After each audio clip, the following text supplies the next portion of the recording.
Hello everyone, welcome to our new series on parenting. So today we are going to discuss about why do children not listen. So we often meet people and one of the most biggest asked questions from parents is often, why is my child not listening to me? So let us today discuss few tips on this particular aspect. Now, according to pranic healing and the energy healing which we learn and which we study about it, one principle which Grandmaster Choksei teaches us that if there is no receptivity, the energy will not get transferred. Now, what happens normally is if we bring that principle into our life as a parent, so many times what happens is, we keep on telling negative things to our child, or sometimes we keep on nagging about things, or we keep on demanding things that you need to do this, you need to do that, you need to do this correctly, you need to do that. Of course, our intention inside as a parent is to discipline the child. But at the same time, we need to balance it with the energy of love and warmth and appreciation that we give to the child. So if in 1 hour, if 10 times you have nagged about something to discipline your child and you have not said anything positive to your child, or maybe not had just like a healthy conversation with your child, then it is possible that slowly, internally, the child will start closing himself or herself. Now, when the child starts closing himself or herself, they energetically create like a boundary wall around them where they feel that I'm not going to listen anything to my parents. And that is where parents start struggling. They feel that my child is not listening. Now, to understand this better, let me share a short story with you. So once, there was a mom. She had a child who was like a 10-year-old child, and the 10-year-old child asked that, okay mom, I need to have a separate room, a nice room. So the mom, she worked on giving a new room to her daughter, and everything was well settled. Now, the moment the daughter got a new room, every day the mother, she used to keep on telling the child that you need to do this, you need to do that, you need to do this correctly, you need to keep your bed well, you need to do this well. Now, the child has just got the responsibility of handling a room. Now, what happened is, after 10 days, the daughter, she made like a placard and put it on the gate of the room that mom not allowed inside. Now, after this, the mother, she kind of got a shocker that how come my child is telling me that I'm not allowed inside? That means something is going wrong. So I happened to meet this mother, and then we were just discussing, and she was quite upset that why is my child creating like a boundary? She would always think that, okay, the child is not listening. But with this placard placing out, it kind of triggered certain things that no, something needs to change. Now, after my interaction with the mother, we realized that she was often nagging or complaining or creating a lot of constantly kind of having a watch on the child where the child is going wrong. And it was not balanced with the energy or with the attitude of encouraging the child where the child is going right.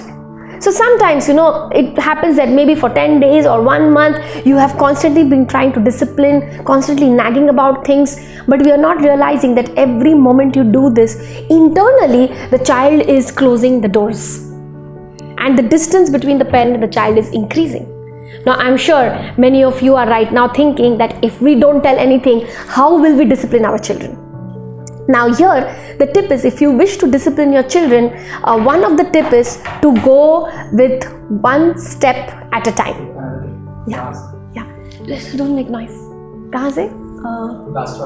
Another tip. So one of the tip now I'm sure one of the thing which all of you are right now thinking about is, if we can't say anything to the child, how will we discipline our children? Or how will we discipline our kids? Which is of course the responsibility of parents. So one tip for you all is that, of course, we need to discipline children, we need to get their habits right, we need to get certain things right, but it needs to be balanced. It can be balanced also. So it can be done with one step at a time.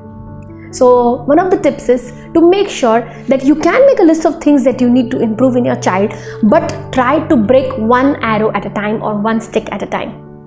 It could be, say for example, you have 5 habits to be improved in your kid. So start with one and just focus on that one, and the other zones, other aspects, you just enjoy yourself, spend a good time with your child.